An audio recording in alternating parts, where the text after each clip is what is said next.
Musta? May Isekai anime na naman tayo ngayon. Like and subscribe ka na rin para di ka bangguin ni Truck-kun. At huwag kalimutang i-all ang notification bell nang lagi ka pong updated sa ating uploads. Salamat! Sa isang maulang araw, sa tabi ng isang rumaragasang ilog, magkasama ang dalawang mag-asawang may kalungkutan at nagpaplanong mamatay ng magkasama, with matching red string pa na nakatali sa isa't isa. Ngunit bago pa man nila magawa ang kanilang plano ay bigla na lamang lumutang mula sa kung saan si Truck-kun at sila ay binangga. Nagising na lamang ang ating bida na nagtataka at nasa loob ng isang simbahan, sabay paglutang ng isang Diyosa na nagpakilalang Annette at win-welcome ang ating bida sa kanilang mundo, ang Zauberberg, at napili nga raw ang ating bida bilang kanilang hero at tagapagligtas. Lubos pinagtaka na nga ito ng ating bida at matapos ang nabigong double suicide na paganap nila ng kanyang asawa ay napunta siya sa kakaibang mundo na ito. Di pa man tapos sa pagpapaliwanag itong Diyosa ay bigla na lamang itong nagulat nang makita ang nakatumbang lalaki na lumagok ng sandamakmak na gamot. Agad naman itong inagapan ng Diyosa kaya muling nabuhay ang ating bida, ngunit binanatan ng Diyosa at huwag nga raw itong KJ at hayaan na lamang siya. At wala raw itong pakialam sa pinagdadadada ng Diyosa dahil nais niya lang naman daw ay mamatay. Tila ginawa na nga nitong sits area ang mga nakakalasong gamot habang itong Diyosa ay pilit ang pagkumbinsi sa ating bida sa ganap nito sa kanilang mundo at chosen nga raw ito, at patunay nga raw dito si Truck-kun na siyang samando sa kanya. Sa dinami-dami raw ng mga namamatay na tao sa mundo, tanging ang mga nabubunggo lamang daw ni Truck-kun ang nabibigyan ng pagkakataon para muling mabuhay. Sabay congrats sa ating bida at ito na nga raw yung pangalawang pagkakataon niya sa buhay. Edi miyaw buwisit na Truck-kun na yan apal na papansin pang hype siya. Di niya ba alam na ang double suicide na yun sana ang pinakamasayang ganap ko sa buhay? At sino raw ba sila para pakialaman ang kanyang buhay? Banat na nga ng ating bida sa Diyosa. Lubos pinagtaka na nga ito ng Diyosa at niligtas na nga raw nila mula sa miserableng buhay na umabot pa sa puntong magpapakamatay itong bida ay sila pa ang nasisi ngayon. Abat iba rin daw ang tama nitong bida. Well anyway baka magbago raw ang isip ng lalaki kung makikita nito ang stats nito. Ika na nga ni Annette sabay open ng stats, na lubos nitong kinagulat. Dahil bukod sa sobrang baba ng stats nito, ay wala man lang daw itong kapaki-pakinabang na skills, at sa kabila nga raw ng pag-detoxify niya rito kanina ay puro parent lason ang katawan nito. Imposible nga raw na ganito ito kaina. Ngunit wala raw talaga at olats lahat ng stats nito. Pagkabahala na nga nitong Diyosa. O siya alis na ako ate, ika na nga ng ating bida, na agad namang pinigilan ng Diyosa, sabay nag-sorry at baka nagkamali nga lang raw ng summon dito sa ating bida, maaaring di raw siya akma sa mundong ito at lalong-lalo nang wala siyang kakayahan na mabuhay dito.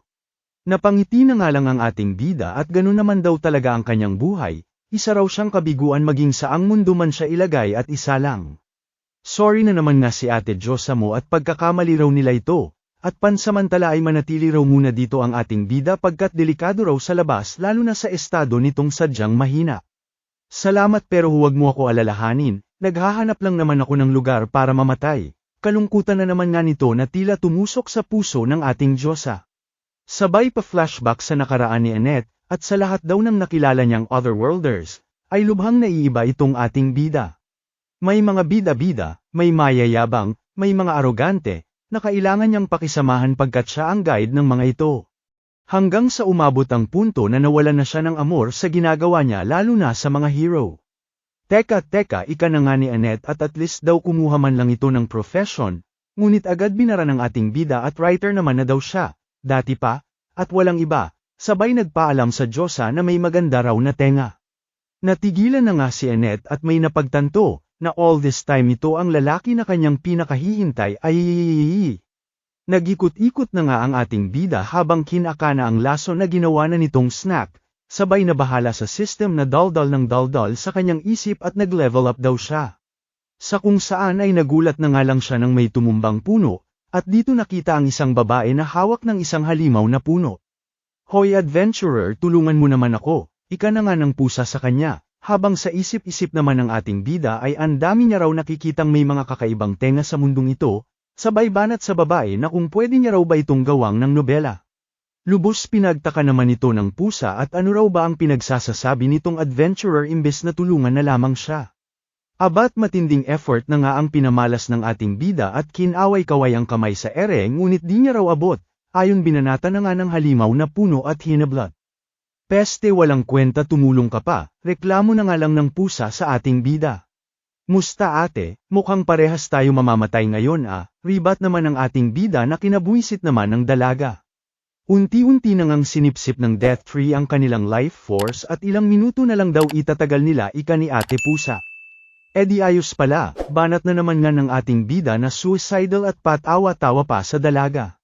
Bye ate pusa, bye manong death tree, bye birds, bye sayo na nanunood.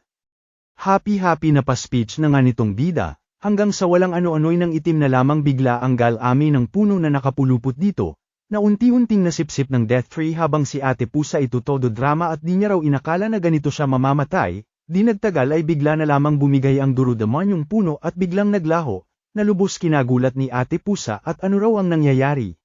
Pati ba naman si manong death tree KJ din, ika na nga lang ng ating bida, habang itong si ate pusa ay lubusang pagkamangha, at MB's life force daw ang masipsip sa adventurer ay poison ang nadali nito mula dito na siyang naging katapusan nito. Lakas mo pala nagpapanggap ka lang pala na mahina, ika na nga ng pusa sa ating bida, na nagmo-moment na naman sa tabi at lagi na lang daw itong nangyayari, na kung sino pa ang nais mamatay ay siya pang nabubuhay. Sa dami ng sinubukan niya ni isa wala man lang daw nakadali sa kanya, pagdadrama na nga nito habang naninigarilyo. Singit na nga si ate pusa at kung ano man daw ang pinagdadaanan ng adventurer ay nais niya lamang ipabatid dito ang kanyang pasasalamat, since niligtas niya raw ito. At bilang pasasalamat ay niyaya na nga ang ating bida sa kanyang lugar, sabay tinanong kung ano raw ang kanyang pangalan. Ayon naman sa ating bida ay sensei daw ang tawag sa kanya ng mga tao, sabay abot na nga ni ate at tinawag itong sensei. Bigla na nga lang natigilan ang ating bida nang makita ang pulang tali sa kanyang kamay, sabay na alala ang kanyang asawa na tinawag nitong Sakchan, at napaisip kung nandito rin ba sa mundong ito ang kanyang asawa. Tila sinaniban na nga ito ng kung ano at naglakad habang paulit-ulit na binabanggit ang pangalan ng kanyang asawa, na kinabuisit na nga ni ate pusa at di na makasingit ng salita sa bangag nating bida. Tila nabuhayan naman si sensei at mukhang nakahanap na raw siya ng rason para mabuhay sa mundong ito, at yun ay ang mahanap ang kanyang asawa san man itong mundo na punta, para maituloy na nga raw nila ang kanilang double suicide ng magkasama. Samantala, todo dasal naman si Annette at sanay protektahan daw ni Papa God ang adventurer, at sanay magkatagpo raw ulit ang kanilang mga landas. Walang ano-ano'y biglang lutang na nga si Sensei na lubos kinatuwa ni Enang Annette ngunit natigilan nang makita na may kasama na itong ibang babae, at sino daw itong damanyitang ito. Siya nga pala may itatanong sana ako sayo, ika na nga ni Sensei dito sa Diyosa. Enayan ano yon, kahit ano pa yan sasagutin ko. Sagot na nga ni Annette sa ating bida. Ayon naman kay Sensei ay hinahanap nga raw niya ang isang babae na nagngangalang Sakchan, at kung may ideya raw ba siya kung nasaan ito, na kinagulantang na nga ni Annette at panibagong babae na naman ang ibinungad sa kanya. Kalaunan ay pinakita na nga lang si Sensei kasama si ate pusa habang chanichicha na naman ang lason na kanyang dala, at mukhang disiday daw nang hanapin ang kanyang asawa. Habang itong kasama niya naman isiningit na naman ang pagpunta nila sa kanyang lugar sabay hablat na nga sa kamay ni Sensei, ngunit bigla na lamang lumutang si Annette at pinalo ang kamay nito, at ang landi-landi daw ng pusa nasa public place daw sila. Aray ko naman, tsaka ano ba ginagawa mo dito, ribat na nga ng pusa sa Diyosa. Namula na nga lang si Annette at di makasagot, kaya tinukso ng pusa at siguro raw ay in love ito kay Sensei kaya nandirito ay Huwag ka nga, ang bastos-bastos ng mouth mo, matulungin lang talaga ako, tsaka responsibilidad ko na panatiliing ligtas sa mahinang otherworlder na ito. Rason na nga ng Diyosa sa kadiskusyon nitong pusa. Hala taga-ibang mundo pala si Sensei, pagkamangha na nga ng pusa at kaya raw pala ang lakas nito. Anong malakas, mahina siya kaya kailangan ako rito, ribat naman ang pumapag-ibig na Diyosa.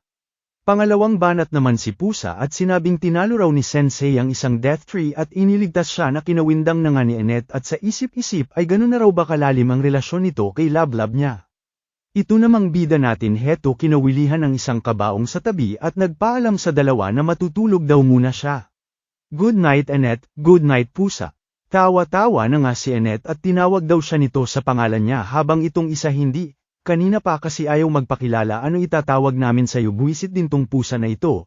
Anyway ayun hila-hila na nga ni Annette ang kabaong habang sa kung saan ay pinakita naman ng dalagang ito na nakatingin sa malayo. Pabayo na rin po ng like at subscribe ko mga idol, damay nyo na rin po TikTok at Facebook ko, andyan link sa profile ko. Happy na ngang nagpahinga sa kabaong itong si Sensei habang todo hila naman ng dalawang dalaga sa kanya, hanggang sa marating na nila ang bayan ng Roth kung saan ginising na nila itong bida natin, di na nga raw masama para sa isang panibagong mundo. Pagkamangha ng ating bida nang makita ang kanyang kapaligiran sabay niyaya ng dalawa na pumunta sa kastilyo nang makilala ang hari ng kaharian. Masayang pagbati na nga ang bungad sa kanila ni Haring Tomas at Prinsesa Charlotte, na inimbitahan silang dito na matulog na lubos kinatuwa ng dalawang dalaga, sabay pagbibiro ng hari na kapalit nito ay magkwento muna ang ating bida ng kanyang magagandang alaala sa paglalakbay.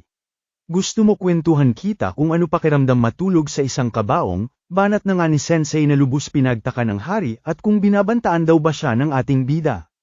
To the rescue na nga itong si Annette at inilihis ang usapan kay Charlotte at napakaganda raw ng prinsesa, na lubos kinatuwa ng hari at ikakasal na nga raw ang kanyang anak, at dito ipinakilala sa kanila ang dalawang kandidato, ang wonder and minstrel na si Otto, at ang warrior na si Gomez.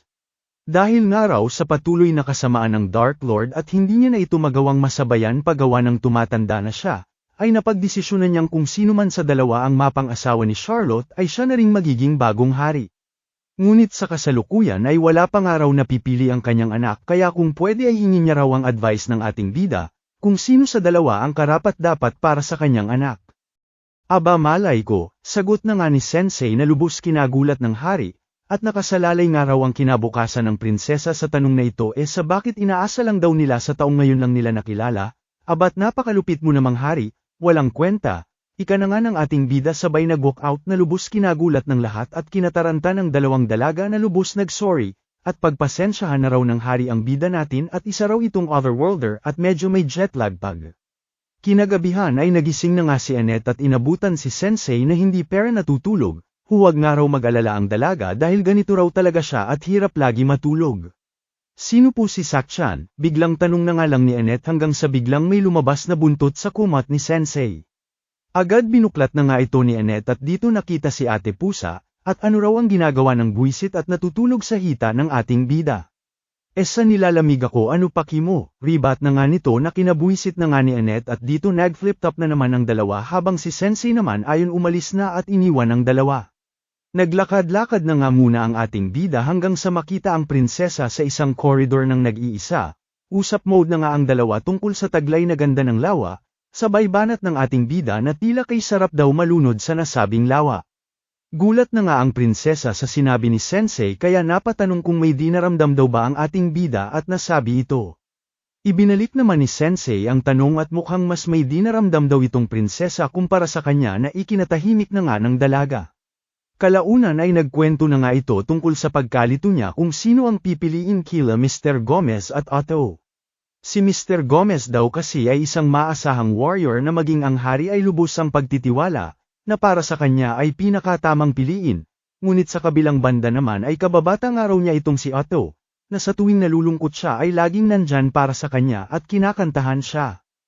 Ano dapat kong gawin Lodi? Tanong na nga sa kanya ng prinsesa, di tulad ko, ay nakikita ko kung gaano ka kabait lalo na sa airpat mo. Sabihin na lamang natin na ang buhay ko ay umikot sa serye ng kaguluhan, sinubukan ko ng magpakamatay maging double suicide maraming beses na lubhang nagpahirap sa tatay ko lalo na sa pamilya ko, pero kailanman hindi ko inasa ang magiging buhay ko sa kung kanino man, ika na nga ni Sensei na lubos kinagulat ng prinsesa.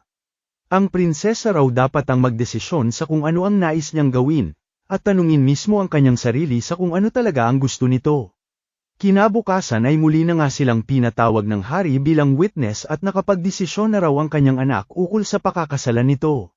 Kanya-kanya nang ang manok sila Annette at Ate Pusa kung sino ang papakasalan ni Charlotte habang tahimik lang ang ating bida, hanggang sa inutusan na ng hari ang prinsesa na tumayo sa harap ng napili nitong lalaki.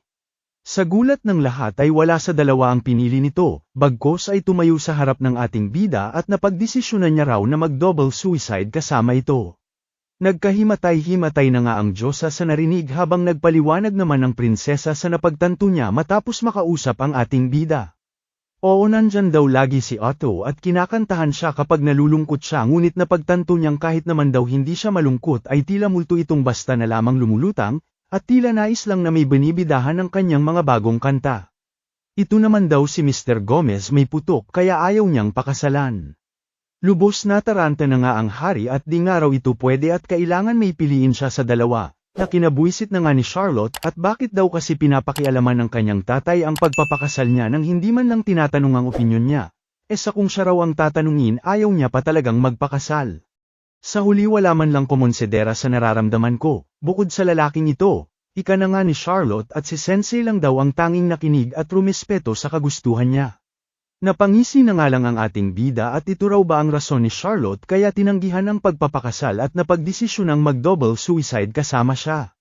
Sa gitna ng mga kaganapan ay bigla na lamang umeksena si Mr. Gomez na isa palang halimaw at alagad ng Demon Lord, na nagpapanggap lamang na warrior nang makuha raw ang trono ng hari at pagkatapos ay iaalay niya raw sana sa Demon Lord kung hindi lang daw siya nabuking ng prinsesa na may pambihirang pang-amoy.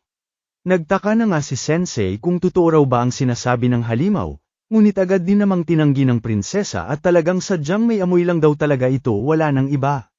Di kayo na mababango ang paper pack nyo, pagkabuisit na nga ng kalaban at ngayon na raw nabistado na siya ay papatayin niya na lamang silang lahat.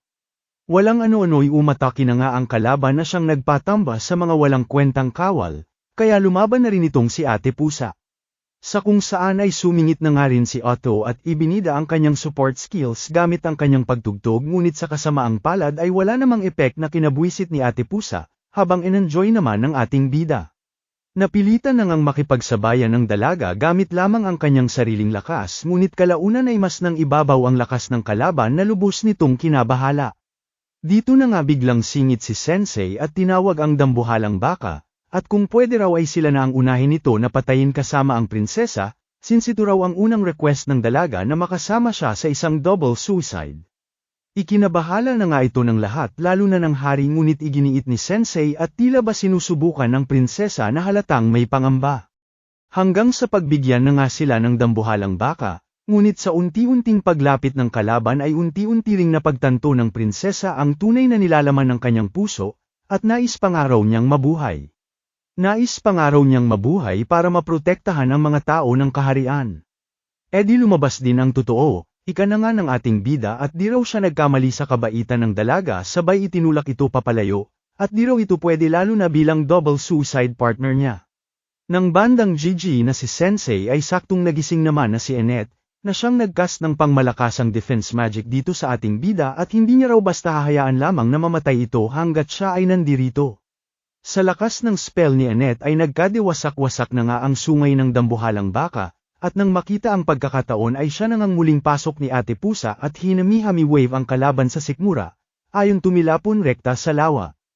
Happy-happy na nga ang dalawa nating dalaga at nagpasalamatan sa isa't isa with matching kanta pa mula kay Otto. Habang itong hari naman ay todo hingi ng tawad sa kanyang anak at sa di nga raw niya pagkonsidera sa nararamdaman ng prinsesa, at hindi raw siya akma na tawaging hari o maging ama nito. Sanay mapatawad nga raw niya ang kanyang walang kwentang tatay, todo pagmamakaawa ng hari, sa anak niyang binibini. Agad pinatawad naman ito ng prinsesa at simula raw ngayon ay pag-uusapan na nila lahat ng bagay, na kinahapi-hapi na ng mag-ama bukod dito sa ating bida na nalulungkot at mukhang ulats na naman daw ang kanyang kamatayan. Kalaunan ay pinakita na nga itong si Prinsesa Charlotte na hinalili na ang pwesto ng kanyang erpat na hari, at siya ng Reyna Charlotte ng kanilang kaharian, with matching background music na naman mula kay Otto. Habang itong bida naman natin ito hila-hila na naman ng dalawang dalaga at saistang syeste sa loob ng kanyang kabaong, na pinabatid ang pagkamangha sa prinsesa, na bukod sa magaganda raw ang namamatay na babae, ay mas nakakaganda raw ang babaeng nakakatayo sa sariling paa at may paninindigan. Ay sana all nagagamit ang mga paa ang bigat mo kaya, banat na nga ni ating pusa sa ating bidang sarap ng buhay magpahila sa kanila. Nakakapogi at ganda rin lods mag-like at subscribe, damay nyo na rin po TikTok at Facebook ko andyan link sa profile ko. Kakahila nga sa ating bida ay nagkadigutom-gutom na ang mga dalaga, sabay banat rin ng ating bida at kung oras na raw ba ng pagkain. Agad binigyan naman ito ni Annette ng tinapay ngunit nagreklamo pa at kung meron daw bang boiled tofu. Poker face na nga lang si Ate Pusa habang masaya namang inilista ito ni Annette. Napatanong na nga lang ang pusa kung kailan daw ba sila makakarating sa kanyang bayan, na kung tawagin ay Gran. Ayon naman sa Diyosa ay malapit-lapit na ito at ilang araw na lang, Ngunit bago yon ay dumaan nga raw muna sila sa Sueten Temple, na agad namang sinang-ayunan ng pusa ngunit bakit nga raw? Paliwanag naman ni Annette na usually ito raw ang ginagawa ng mga Otherworlders at pumupunta sa isa sa 4 na templo ng kanilang mundo bago rumekte sa kastilyo ng Dark Lord para talunin ito. Ngunit sa kaso nga raw ni Sensei ay wala itong pakialam sa Dark Lord at nais lamang mahanap ang babaeng nagngangalang Sakchan, kaya para makalakam sila ng impormasyon ay bibisitahin nila lahat ng 4 na templo. Hala siya, gusto mong sabihin kung minalas-malas tayo sa paghahanap ng impormasyon ay malilibot natin ang buong mundo, pagkabahala na nga ni Ate Pusa. Oo naman itong si Annette tsaka ayaw niya rin daw talaga kasing makalaban ni Sensei ang Dark Lord kung siya lang naman daw ang tatanungin, at ayaw niya itong malagay sa panganib kailanman. Ay, grabe naman tama mo kay Sensei Annette hinay-hinay bay, pang-aasar na nga ni Ate Pusa sa dalagang Diyosa, na natarante sa kilig at nais lang naman daw niyang tulungan ang bida natin. Dito na nga isiningit ni Ate Pusa na what if itong Sakchan na ito ay love ni Sensei, na nagpatigil na nga sa Diyosa at sinabing isa rin ito sa mga nais niyang malaman kaya nandirito siya. O siya, samahan na nga kita kawawa ka naman, pang-ising-isi na nga ni Ate Pusa habang side-eye lang mula sa Diyosa at tila nais na sila lang ni Sensei ang magkasama. Nagtaka naman si Ate Pusa kung tatanggapin daw ba si Annette sa pupuntahan nilang templo sa iniwan nga nito pwesto niyang templo para lamang sa bida natin. Huwag nga raw silang mag-alala dahil malapit niyang kaibigan ang head priest ng templong pupuntahan nila, tsaka pinadala niya na raw sa familiar niya ang resignation letter niya kaya goods na raw ang lahat. Sa kung saan ay bigla na nga lang lumutang ang familiar ni Annette na lubos kinagulat ng lahat, hanggang sa isuka na nga nito ang resignation letter ng Diyosa na lubos kinabwisit ng dalaga, at talagang may gana pa raw itong bumalik kahit di nito nagawa ang utos niya. Natawa na nga lang si Sensei sa ginawa ng familiar ni Annette sabay pinangalanan ang familiar na si Melos, na lubos na gustuhan naman ng familiar, habang itong Diyosa natin nagdadrama sa tabi at patawarin daw sana siya ni Papa God sa ginawa niya at pag-iwan ng trabaho niya. Kalaunan ay bigla na lamang natarante si Melos at tila di mapakali, hanggang sa bigla na nga itong umalis na lubos nilang pinagtaka. Walang ano-ano'y isang dragon na nga ang bumulaga sa kanila mula sa kung saan nalubos nilang kinagulat, kasama ang isang dalaga na tila master nito, sabay nag-warning sa kanila na marami raw halimaw sa lugar na ito kaya umalis na sila, lalo na at mukhang nagluluksa pa sila, ikanito nang makita ang kabaong na dala nila. Dito na nga umiksena ang bida natin at nagtanong kung kakain na raw ba sila, na kinagulat na nga ng lahat kaya nag-sorry sila Annette at may tama raw talaga sa ulo ang Otherworlder nilang kasama. Tila di naman nagustuhan ng estrangherong dalaga ang kanyang narinig, at sinabing papatayin niya raw lahat ng Otherworlder. Pangmalakas ang atake na nga ang ibiniro nito sa kanila kaya napa-barrier magic wala sa oras ang Diyosa, ngunit sa kasamaang palad ay masyado itong malakas na nagpatamba na nga sa kanila. Pilit man silang tumayo ay di nila magawa sa lakas ng aura na nilalabas ng kalaban, hanggang sa natigilan si Annette nang makita ang marka ng dalaga, at ito raw ang Dark Lord. Biglang tayo na nga si Sensei at sinabing huwag na raw idamay ng kalaban ang kanyang mga kasamahan kung ang galit naman daw nito ay sa mga Otherworlder, ibuhos na nga lang daw nito lahat sa kanya at handa naman daw siyang mamatay anumang oras nais niya. Di wow mamatay ka na, ribat na nga ng kalaban sabay donut sa ating bida, na agad bumagsak sa tinamong saksak. Rest in peace sa iyo Otherworlder, ika na nga ng kalaban na nagpakilalang si Wild Elia. Walang ano-ano'y bigla na nga lang tumayo si Sensei, at sinabing dama niya raw sa kalaban ang nag-uumapaw nitong galit, dahil naramdaman niya na rin daw ito dati. Naguluhan na nga ang dalaga sa pinagsasasabi ng ating bida na nilapitan siya at hinawakan pa sa mukha, at may kalungkutan daw siyang nakikita sa mata ng kalaban sabay tanong sa dalagang naguguluhan kung ano raw ba ang sanhi nito at ikwento raw sa ating bida. Exit na nga lang si ating kalaban at naguguluhan kung sino raw ba itong bida natin.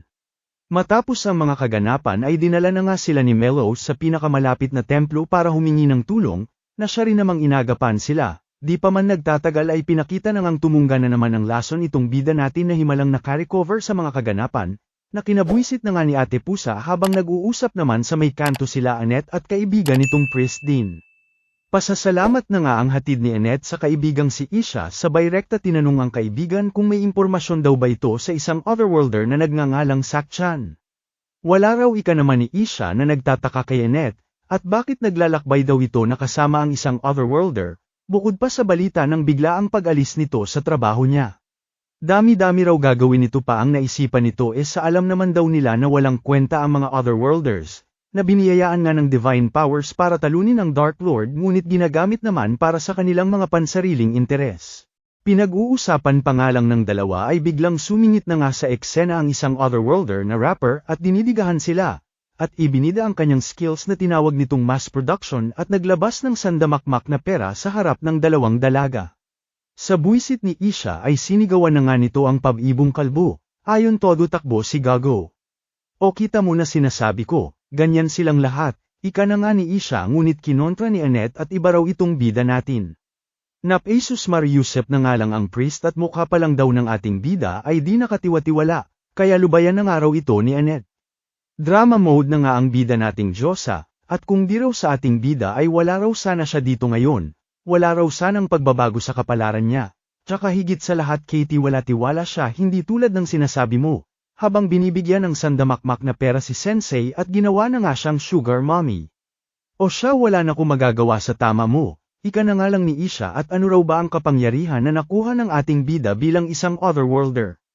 Wala nga raw ika naman ni Annette na lubos kinagulat ng kaibigan nito. At ibinida na sa kabila nito ay iniligtas sila mula sa Dark Lord.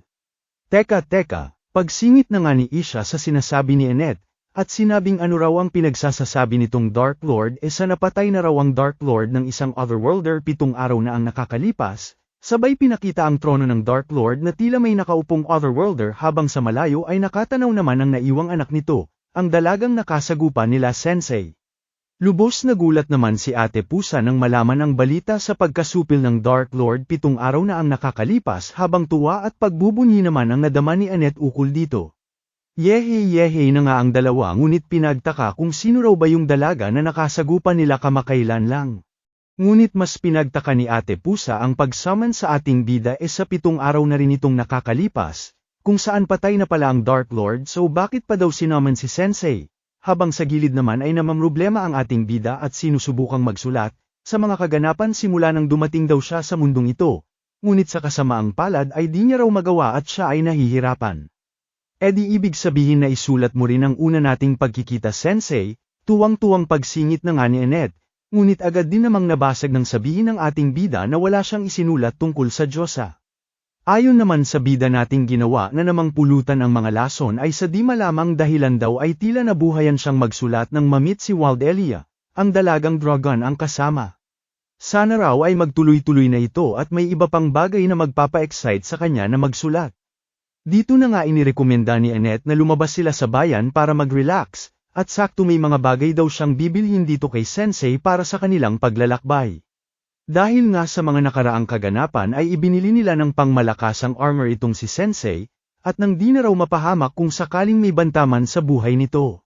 Tila nagustuhan naman ito ng ating bida dahil feeling niya raw nakakulong siya hanggang sa iwan na nga muna ito nila Annette at may mga bibilhin pa raw sila para sa kanilang paglalakbay. Kalaunan ay nakita na nga ni Isha ang ating bida na nag-iisa sa tabi ng kalsada habang suot ang dambuhalang armor nito. At dito sinamantala na nga ang pagkakataon para sabihan si Sensei na simula raw ngayon sasama na sa kanya si Annette. Likas na mabait daw talaga ang kanyang kaibigan simula pa noon, kaya madaling nagtitiwala sa iba. Ngunit di niya raw maatim na kasama nito ang isang Otherworlder, sabay nakiusap kay Sensei na buwagin na nga raw nila ang kanilang grupo. Ngisi nga lang ang natanggap nito mula sa ating bida at desisyon na raw ito ni Annette, at hindi nila. Nabuisit naman itong si Isha at sinabing wala itong tiwala sa sinumang Otherworlder, sabay natigilan ng dumating sa bayan ang Otherworlder na nagngangalang Suzuki na lubos ibinida ng sidekick nitong rapper. Pa-announcement na nga ang nasabing Otherworlder, na sa wakas payapa na raw ang kanilang mundo dahil natalo na ang Dark Lord.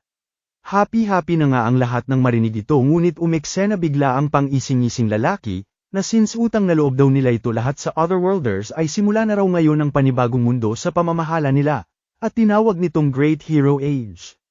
Luhod mga hampas lupa, banat na nga ni sidekick rapper at under na raw sila ngayon ni Lord Suzuki, sabay itinuro si Annette nang makita ito at isinumbong sa boss niya na pinagmalupitan daw siya.